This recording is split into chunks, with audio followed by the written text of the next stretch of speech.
Perkenalkan semuanya, nama saya Arti Teguh Yulanda. Kali ini saya akan menjelaskan tentang basic scripting yang ada pada Godot. Hal yang akan saya jelaskan adalah satu, yaitu variabel yang ada pada Godot dan tipe-tipe datanya. Kedua, yaitu fungsi-fungsi dasar yang ada pada Godot. Ketiga, yaitu sinyal.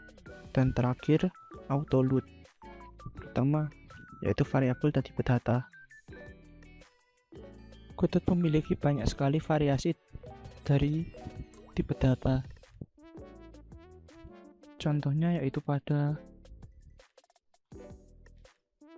ini. Kita bisa merefer variabel yang kita ingin buat. Seperti contohnya pada ini, variabel hb3 yang diklasifikasikan sebagai sprite 2D, atau seperti di bawahnya max health yang disebut sebagai integer. Ini tipe data dari variabel yang mau kita ciptakan. Pada Godot itu sangat banyak, dan kita bisa memasukkan jenis-jenis node sebagai tipe data, seperti tadi sprite 2D, atau mungkin control node gitu, atau kelas-kelas. Kelebihan menggunakan jenis node sebagai tipe data variabel adalah kita bisa mengatur fungsi dari node tersebut seperti pada ini yang ada pada menu editor atau inspektor ini. Seperti contohnya pada menu sprite 2D ini.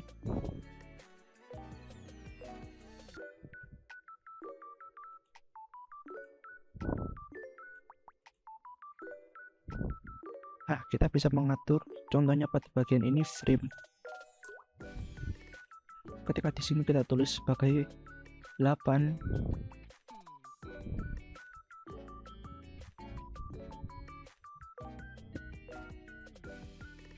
tapi pada kode bisa kita rubah, dan kita bisa membaca semua yang ada pada kode tanpa perlu mengetiknya sebagai manual, seperti contohnya pada bagian ini. Ini akan saya hapus, dan pada bagian hb1 ini sprite 2D akan saya hapus juga. Nah, pada bagian ini ketika saya tekan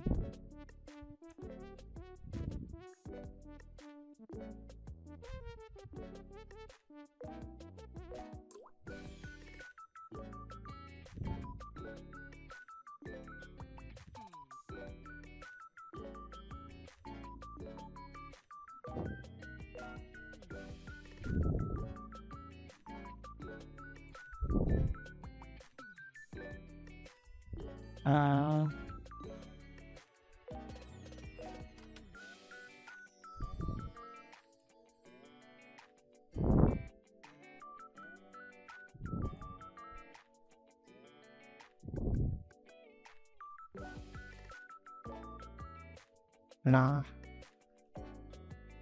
kemarin kita begitu. Nah, skip.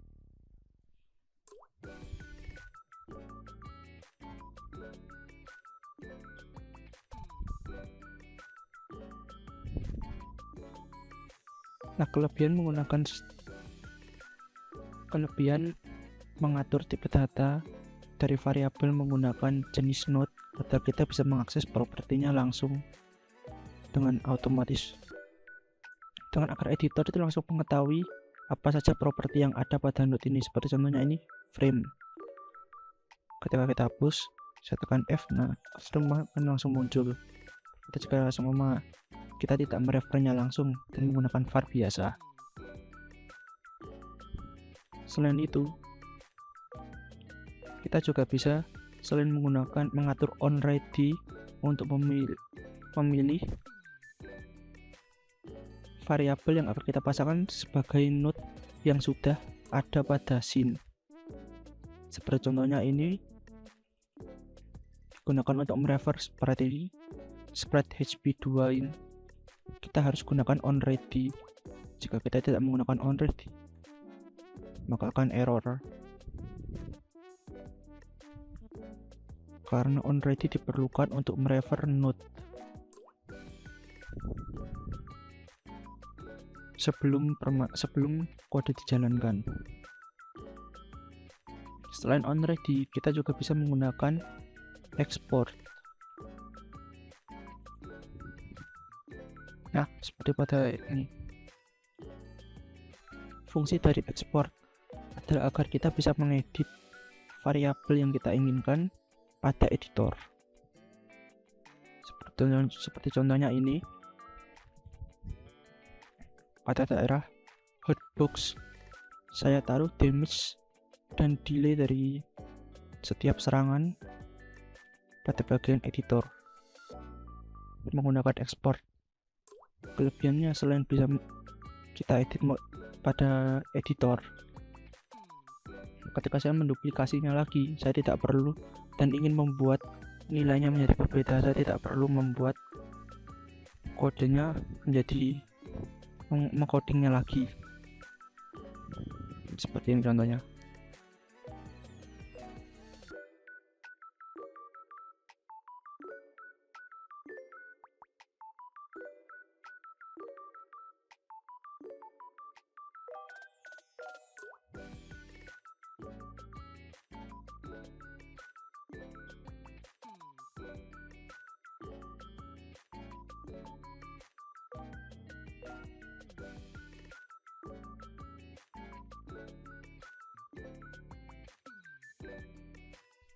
Lalu ketika saya run dan saya coba dekati,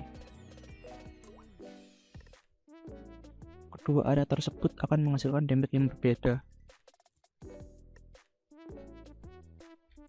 Bisa kita lihat pada bagian ini, HP saya langsung berkurang satu setiap 1,5 detik.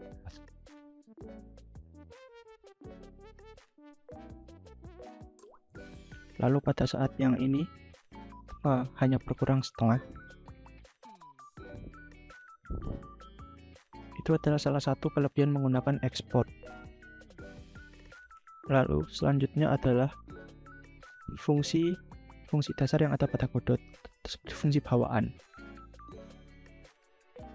Godot memiliki dua fungsi utama yang selalu muncul ketika kita sedang membuat script, yaitu fungsi proses dan juga ready. Keduanya sudah dijelaskan ketika kita membuat script tersebut. Fungsi ready hanya akan dipanggil pertama kali ketika hasil ini muncul. Lalu proses akan selalu terpanggil sesuai dengan iterasi dari kodenya. Keduanya memiliki fungsi yang berbeda. Seperti contohnya,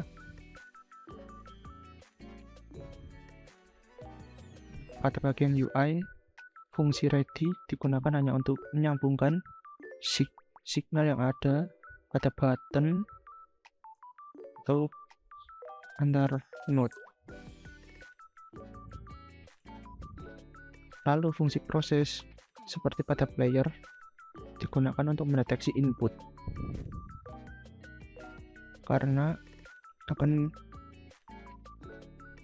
dibutuhkan untuk ketika game berjalan terus, dan player dan codingan akan mendeteksi apakah player selalu menekan input ini atau tidak dan melakukan perubahan berdasarkan input tersebut.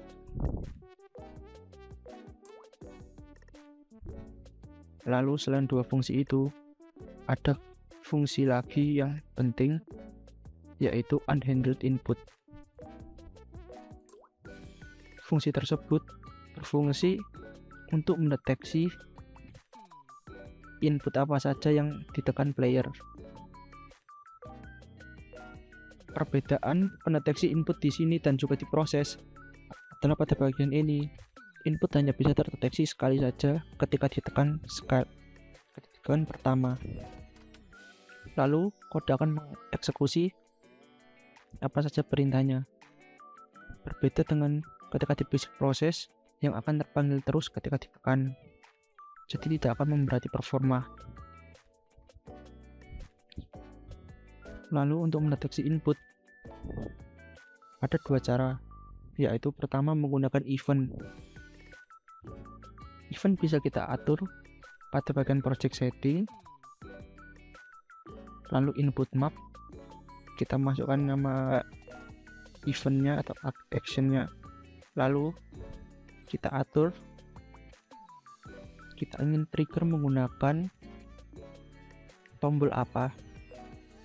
Contohnya ini, kalau kita tekan saja contoh T, maka akan muncul, dan ketika ditekan T akan terregister sebagai salah satu tombol pause untuk event pause.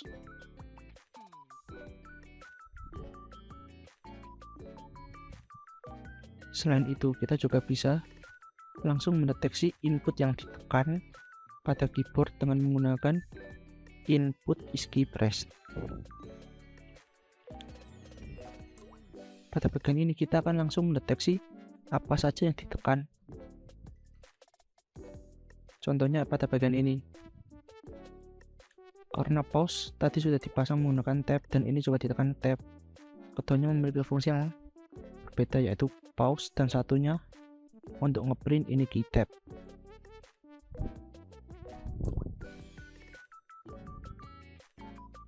Lalu ketika di run, saya tekan 2 kali untuk nge-pause dan unpause. Nah, ini key tab terprint 2 kali sama. Lalu ketika saya rubah menjadi contoh di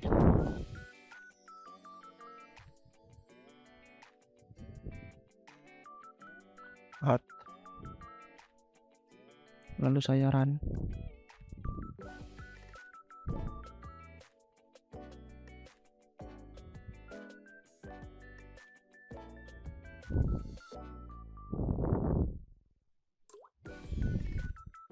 nah akan terpanggil tetapi pause-nya tidak muncul karena sudah saya rubah.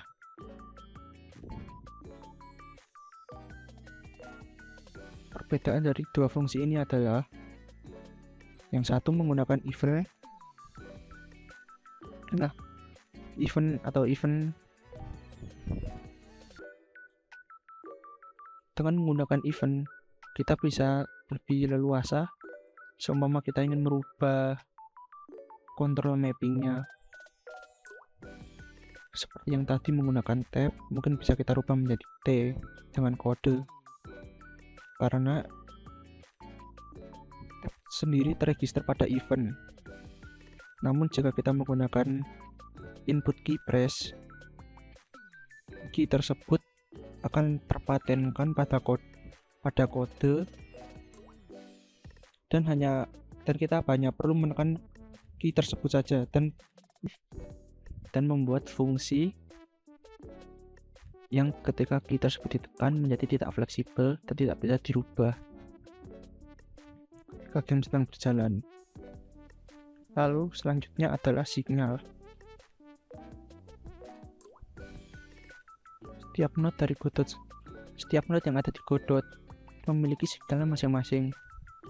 Kita bisa mengetahui hal tersebut dengan menekan node yang kita mau, seperti contohnya ini workbook, yaitu area 2D. Kita tinggal pergi ke arah node. Nah, di sini akan muncul semua signal yang ada. Selain signal dari node sendiri, kita bisa membuat signal yang kita mau, seperti contohnya pada bagian script. Nah, di sini ini saya buat signal tersebut akan teremit ketika HP-nya 0.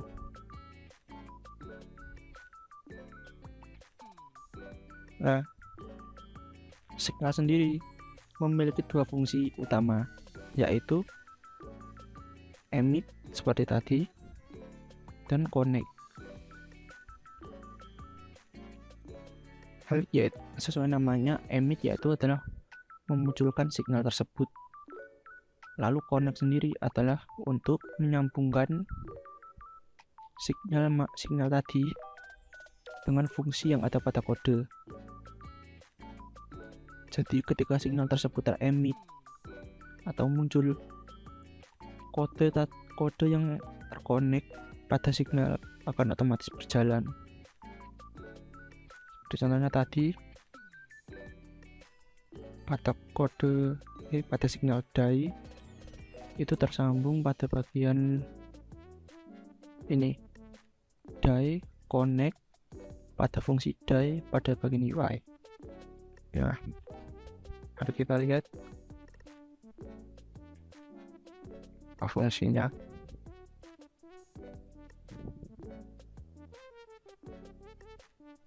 Nah, sesuai tadi, ketika HP 0 signal akan terkomit, dan fungsi dari die adalah mematikan basic proses dan memunculkan menu.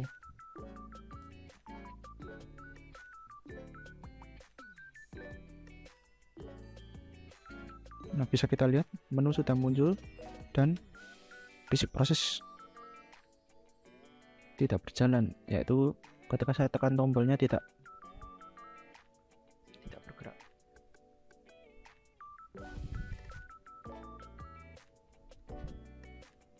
Lalu akan kita coba.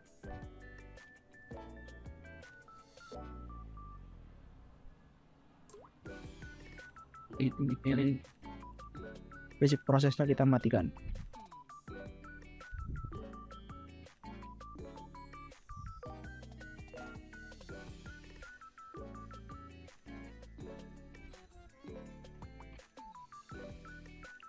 Nah, masih bisa. Jadi sudah terbukti ini signal tadi ini sudah terkonek dengan sempurna. Lalu untuk signal dari node sendiri, kita juga bisa langsung melakukan connect seperti contohnya pada button. Button memiliki ini variasi signal milik button. Contohnya pada bagian pause, saya memiliki dua menu. Contohnya pada bagian pause, saya memiliki dua button, yaitu tombol untuk back atau meng-unpause dan kembali ke main menu. Untuk kembali ke main menu, signalnya saya konekkan kepada fungsi sendiri dengan melewati editor, yaitu dengan saya tekan ini muncul fungsinya, lalu saya pilih saya ingin taruh pada node mana fungsi ini akan dijalankan, atau node mana yang akan menerima signal tersebut.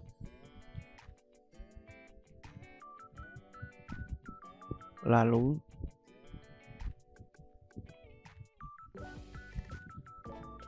saya pilih node control sendiri.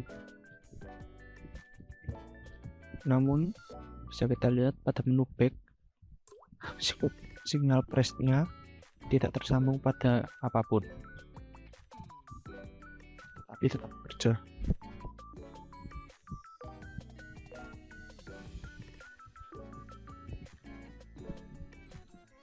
Nah, hal ini terjadi karena pada baris 14 tombol back yang sudah saya reference, saya konekkan secara manual melalui kode kepada fungsi pause. Nah, jadi signal preset akan selalu,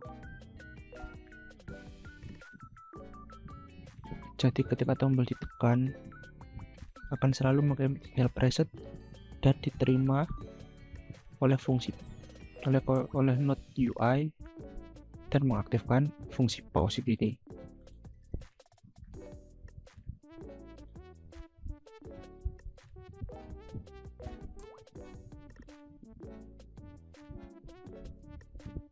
Lalu selanjutnya adalah autoload. Autoload sendiri adalah sebuah script yang akan selalu terpanggil selama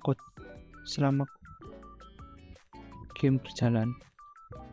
Contohnya seperti ini, saya menggunakan autoload untuk menyimpan beberapa variabel dan juga menyimpan skor. Jadi skor selama bermain ketika mempick up item akan selalu tersimpan.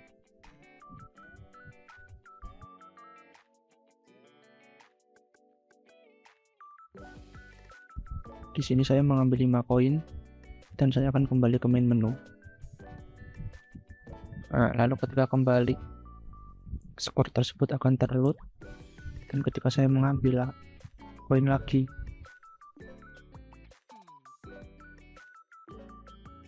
itu akan tersimpan.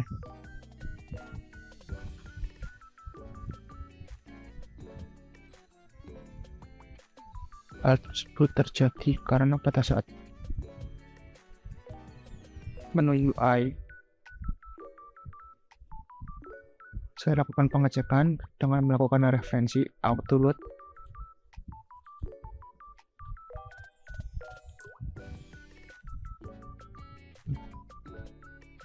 Hal itu terjadi karena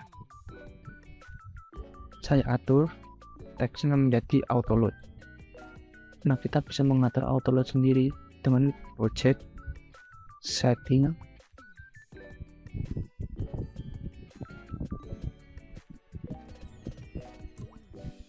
pada bagian global. Kita melakukan ini, lalu kita pilih script mana yang mau kita masukkan atau scene.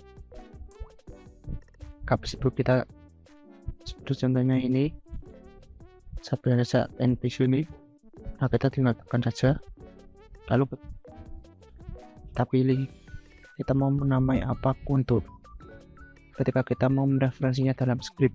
Contohnya ini autoload, saya akan namai autoload, lalu ketika saya sudah tekan add, nanti akan muncul dan bisa kita lakukan referensi seperti ini.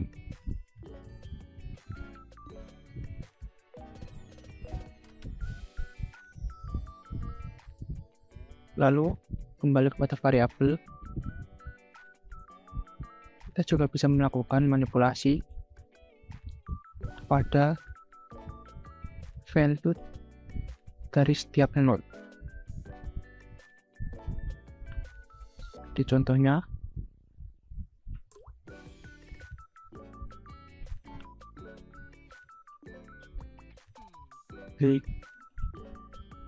pada bagian implicit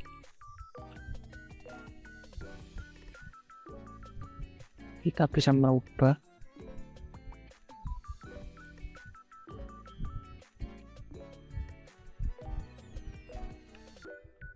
apakah kita ingin menampilkan ini atau tidak semakin berjalan dengan melakukan referensi.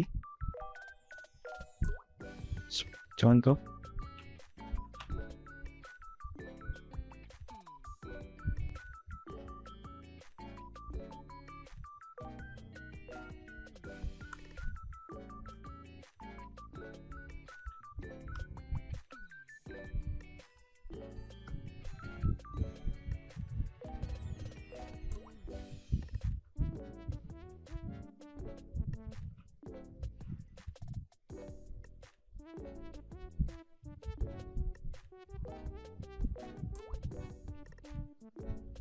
ya, lalu pada jalankan lagi, indikatornya tadi akan selalu muncul. Nah, kita bisa merubah apapun lalu kode titik ini.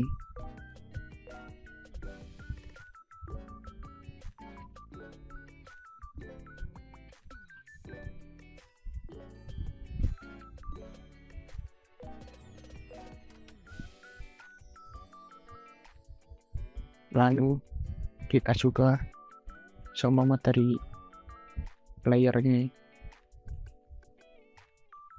ingin merubah value dari key ini yang sebelumnya sembunyi untuk muncul melalui child, melalui sebuah node player yang aslinya child dari main scene ini tanpa perlu refer parentnya. Kita bisa menggunakan fungsi parent. Tetapi sebelum kita melakukan get parent, lebih baik jika kita letakkan variabel terlebih dahulu. Jika mungkin kita ingin memanggil fungsi atau yang lain-lainnya, tapi karena ini hanya merubah salah satu propertinya, kita tidak perlu.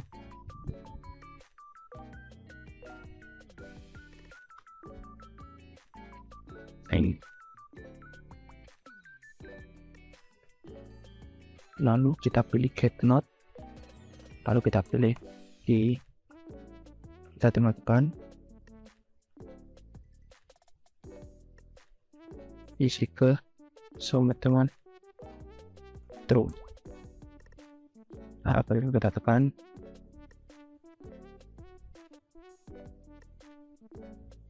nah key akan muncul. Nah, padahal sebelumnya tidak. Lalu dengan itu semua kita bisa membuat, seperti contohnya adalah quest dari mekanik sipil. Seperti